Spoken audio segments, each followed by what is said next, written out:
You up? What's good, brother? What's going on, man? How you bringing the calm voice to the conversation? Or are you gonna get I riled? literally just took 45 seconds to calm down because that just had me heated, bro. I feel you. I Like, feel you. man, I don't like that. I don't like that type of back and forth, really, to be honest with you. The whole penis measuring contest or who know what, who's seen what, and all that's a waste of time, really, for me. But I ain't gonna spend time talking about that. All right.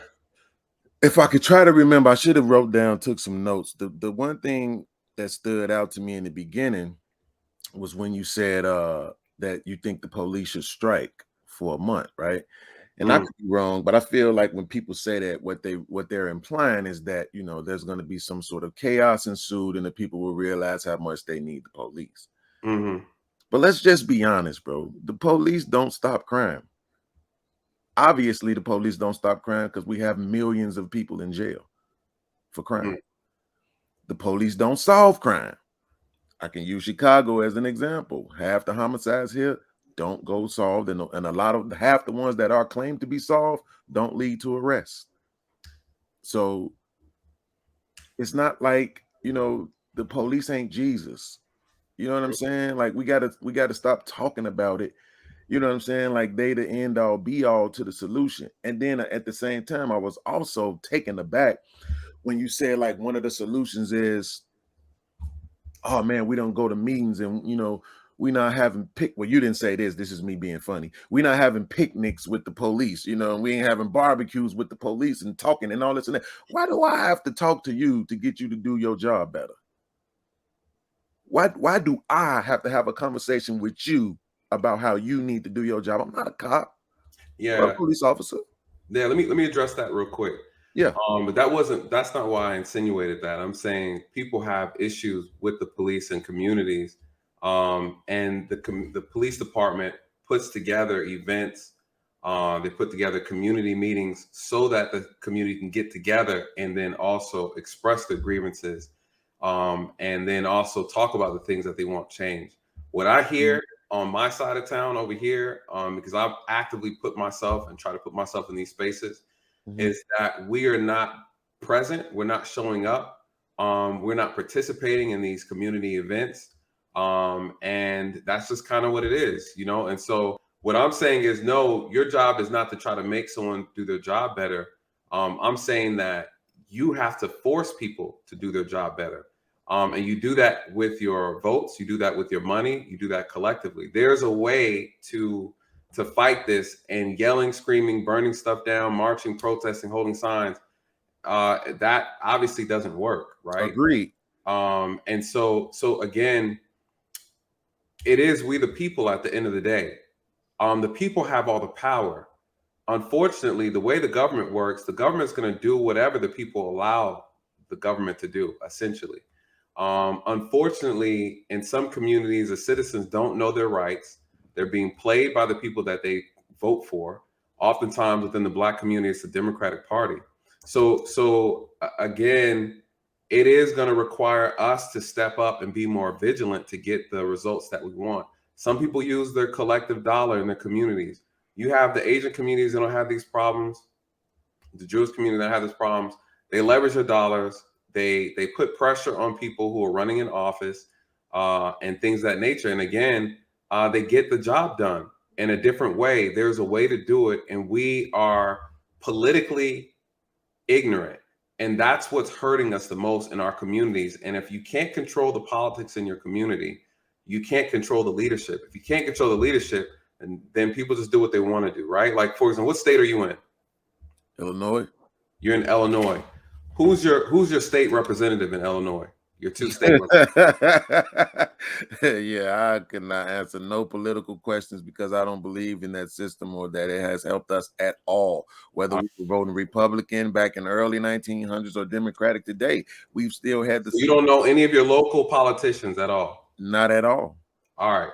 Do you know who your governor is for the state of Illinois? Unfortunately, yeah, I know who he is. All right. Who is the governor for Illinois? Some cat named Pritzker or something like that. All right. Some cat named Pritzker. Yeah. All right. So, and that's not an attack against you, right? Hmm. But that then just also mirrors the point that I just made, that you don't think it works, but every other ethnic group thinks it works. So if every black person thinks like you and believes that politics don't work and they don't mean anything and they don't do anything to our community, we then can't turn around and say we don't understand why the community and our leaderships have the problems that it has. That is a tool. It is a tool, and it needs to be used properly. If you don't take it seriously, then the tool can't work for you. And this is why we're still having these problems. If you don't know your local politicians, you don't know your state, federal politicians, and you barely know the name of the governor of the state that you live in, you then can't turn around and complain about how the laws are being enforced against you in the same place that you're living in. You might not think they work, but they work. You might not think they don't matter, but they matter. We are ignorant to politics. We're ignorant to finance. We're ignorant to how to leverage our voice collectively. Then, sir, we cannot complain because we're not doing the work. So here's my pushback to that, and I can't deep dive into this with you because this ain't the top of the conversation. All right, gotcha. But the difference between those other demographics that you mentioned, they weren't intentionally subjugated. They have not been under the same oppression and the same gun that we have been under. The things that were done to us to make sure that we ended up in this place, which I have seen you acknowledge on other panels before, right? It's the only, that is the main reason why I'm even willing to rock with you, because I don't want to dance with my oppressor. I don't want to do that. I don't want to come out to the meetings and the picnics and sit up and have a conversation with the person who's then going to turn around and oppress my community. I don't want to do that. So what are you going to do? But I know. What are your options? Because I can just ignore it. Honestly, that's what I'm doing. It has no effect. If I knew every single person that is a state representative, a councilman, the mayor, the governor, the congressman, if I knew all of their names right now, guess what? My situation would still be the same thing it is, because I have to get up and go to work. They don't change the fact that I have to get up and go to work. Knowing their names does not change the fact that I am economically or financially illiterate. If I don't know how to invest money, if I don't know how to save money. So not knowing all of their names, it doesn't mean anything, because we all know that this is really a money game. You even just said it yourself. This is what the other communities do. They pull their money together and they do things. So collectively, maybe we can do something politically, right? But we still have to get the financial literacy together first. So what I'm saying is this: the game you talking about, I understand that it works. I live in a community right now that's 84% black. It ain't gang banging, robbing, drug dealing, and all of that going on over here. Hey, we barely see the police. I can count on one hand how many times I've seen somebody pulled over out here. So, and you said it's 85% black. Yeah, it's like 84, 85% black. Yeah. Are the police not present because the crime isn't present, or they're not present because they don't want to serve the black community? They're not present because they don't have to be. Why is that? Because the crime isn't present, like you said. Okay. So are we under the agreement that crime brings the police to communities? I will agree with that as long as you agree with the fact that poverty brings crime. And when you're oppressing a certain demographic of people, in order for our black people are capitalism to work, are black people oppressed in 2022? Yes. How are black people oppressed in 2022? They are oppressed educationally and financially. How are they oppressed educationally? Because it's not taught in our school systems. What's not taught in the school system? Financial literacy. What does that have to do with oppression? Because that's how you oppress people economically. No, that's not how you oppress people economically. Well, but we just responsibility. And you're telling me in white schools they teach white kids about finances? Yes, I am. No. Whose responsibility is to teach their kids about finances? The schools. No, the parents. I would agree with you, but here's the thing: we work and we pay taxes for the schools. So you're saying, let me get this. You're saying you would like the schools and the black communities to teach finances to the kids, right? To the black kids. Yes. You know how you go about doing that? No. You got to vote, brother. You got to vote. Here's the thing. You got to be involved politically. What if I ask you who's on your school board? Do you know who they are? Okay, but this is No, the no, no, no, problem. no. Answer the question. No, you know I You don't. But don't, that's you but don't, this you is the don't know problem who's with on. your Wait one argument. second. Wait 1 second. I want you to see what you're saying. The people need to hear what you're saying. This is called political ignorance, right? It's not your fault, but I'm explaining to you why this is important. You just said that you believe the school's responsibility is to teach financial literacy to Black kids in a Black community where there's 85% people Black. You don't even know who's on the board of education in your own community. You have children that go to school there. You don't know who's teaching your kids. You don't know who's responsible for creating the curriculum. You yourself have no clue, right? But you said they should be teaching this, not the parents, but the school. Then I asked you, how do you go about making that happen? So you got to vote. You have to ask them, show up at the meetings and say, you know what needs to be in these curriculums? Financial literacy for our Black children and our Black community. That is your responsibility as a citizen to do that. You say you don't care. You say you don't want to know. You said it doesn't work. It's irrelevant, sir. That's the problem. That's what I'm talking about. So again, I agree with you. Financial literacy is important. It's your job to teach your kids about financial literacy. The information is out here for you to learn. It's no one's responsibility to educate you or your children. It is your responsibility, sir. That's welcome to America. I'm glad. Well, so listen, Nobody cares I about don't 400 years ago. Black people are not oppressed. It is 2022. Again, there's a difference between the reason as to why the Black community got to where it's at, and there's another thing when we say it's not, it's an excuse as to why we are still here. That's two totally different conversations. The reason, yes.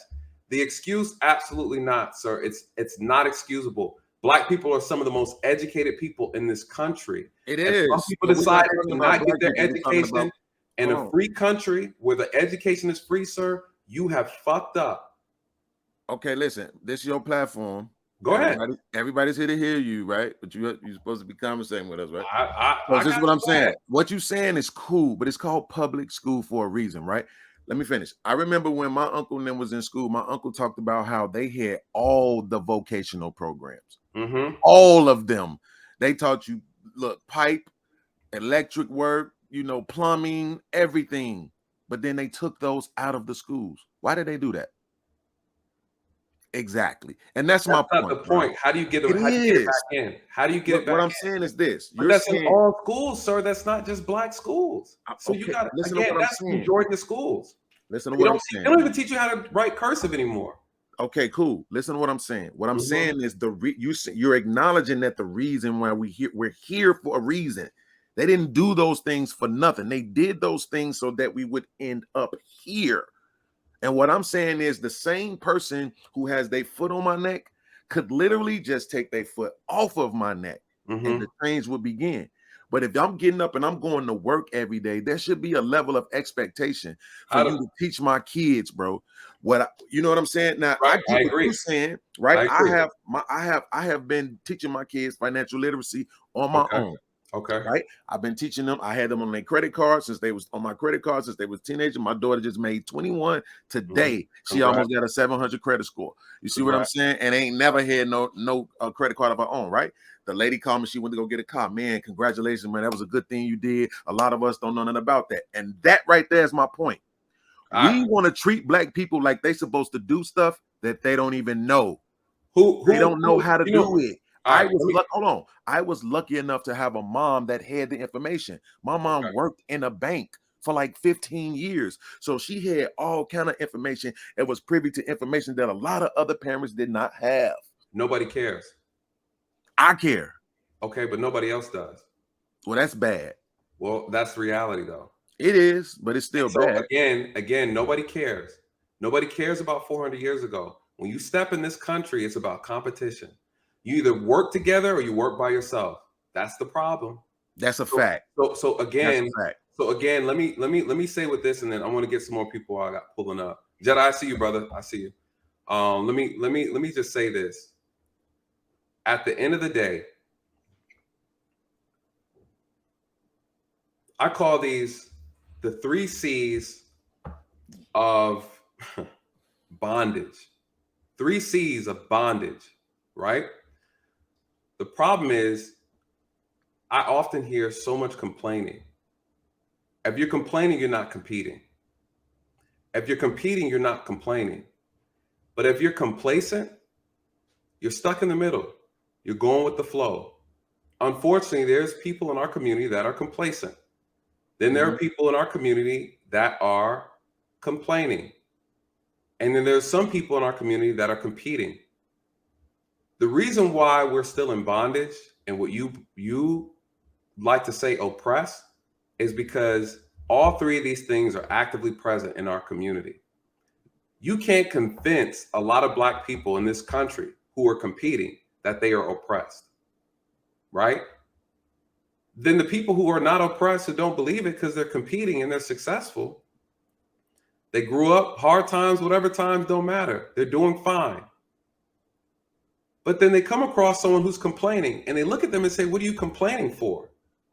I have the same access to the information you have. Then you have those who are complacent. They don't really care. Either way, they're living their best life. That's the reason we are having this problem.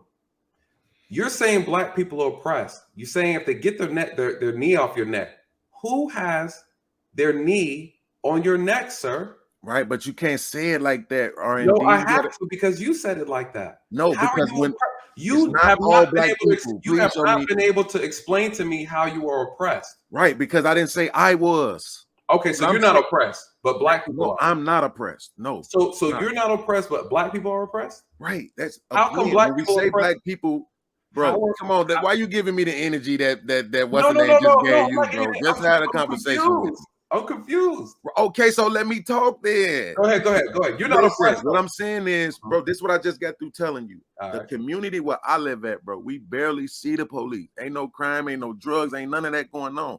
What we talking about is the hood, bro. And you know this. That's what we're talking about. We talking about the hood. We talking about the south side of Chicago, the west side of Chicago, where it's what 85% of the property is apartment buildings, right? So they don't own nothing. Let me ask this. Does a hood represent Black people? It represents a portion of Black people. What would you say percentage-wise? I'd probably say about 40%. You say 40% of Black people live in the hood? In major cities around the country, yeah. Okay. Yeah, like Chicago, New York, California type places. Yeah, I'm saying, yeah, those are the areas that we're talking about. We're not talking about the Shangri-La places where Black people have made it out and they shaking hands with their politicians. We talking about the people that's trapped in the hood that have a lack of information, that don't actually know what to look for, right? These are the people that find bits and pieces here and here, and they build themselves up and they find a way out. But you can't sit here and pretend to me, bro, like, because you're an officer, and I think I've tried to explain this to you before, you don't know the feeling when you outside just standing where you live at, and there's somebody riding around in a marked car with a gun. I'm supposed to be afraid of the dude that looked like me that has a gun, but this guy that's riding around in this car with this badge with a gun, that's not supposed to bother me. That's not supposed to have a psychological imprint on my mind, but it does, bro. I agree. No, I agree. Know at any moment, these people can get out and do whatever they want to you, and 9 times out of 10, they're gonna get away with it. That sucks. And hold on, before you go, that is oppression. I don't have to have a degree to be able to qualify that, bro. That is mental oppression. This is what that is. So let me ask you this. Are you saying that oppression is based on perception and not necessarily the reality? What I'm saying is oppression comes in many forms, bro. It's the definition of oppression is prolonged, cruel, or unjust treatment or control. All right. So when somebody has access to, when you don't own anything in the reason why we not oppressed out here where I'm at, we own everything out here.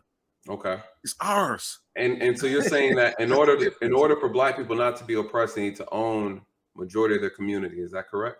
They need to own the majority of their community. They need to be able to get up and go to work and understand that when they sending their kids to school, that their tax dollars pay for, that their kids are getting the best education without having to ask for it. These people are put in place for a reason. They are supposed to know what curriculum is necessary to give their kids the best And your education. job as a citizen of that community is to tell them what to do, because you put them in position of power if you participated in the voting process like you're supposed to. But let me ask you this. Do you have an accountant? I do. Do you tell him what to do? I Or tell do him, you trust him to get the job done? no, I tell him what I need done, and then he does what he's supposed to do. Hmm. So Okay. that's how it's supposed to work. So again, let me say this. Yeah.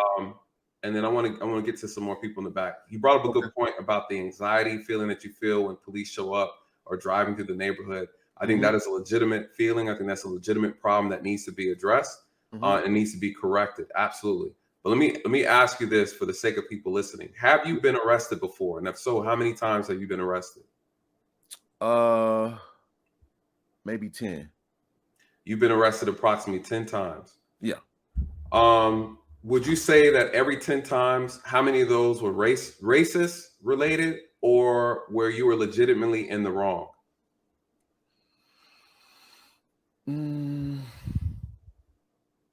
So if you would allow me, I want to change the word from racist to oppression.